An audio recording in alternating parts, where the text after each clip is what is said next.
جب جنگ شروع ہوئی تھی تو آپ کو یاد ہوگا کہ اس وقت ہم نے تقریباً وفاقی حکومت نے 128 ارب روپے کی ہٹ لی تھی، اور اپنا جو PSDP ہے اس کو کٹ کر کے تو ہم نے 128 ارب روپے استعمال کیا، تاکہ جو ایک دم قیمتیں آسمان سے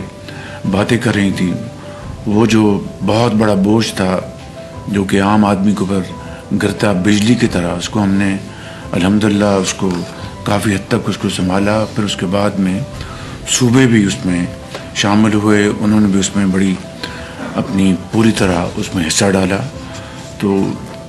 بہرحال امید کی جانی چاہیے کہ صورتحال آئندہ دنوں ہفتوں میں بہتر ہو جائے گی۔ اس کے لیے جو ہماری پاکستان کی جو کاوشیں ہیں وہ بدستور جاری ہیں، اور ہم سب اللہ تعالیٰ سے دست بدعا ہیں کہ یہ کشیدگی اس میں فی الفور کمی آئے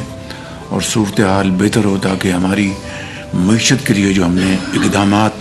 کیے ہیں پچھلے 2.5 سال میں، اس میں الحمدللہ آہستہ آہستہ بہتری آ رہی ہے۔ تو اس کے لیے میں سمجھتا ہوں کہ اور بھی بہت ضروری ہے کہ صورتحال جو ہے وہ نارمل ہو۔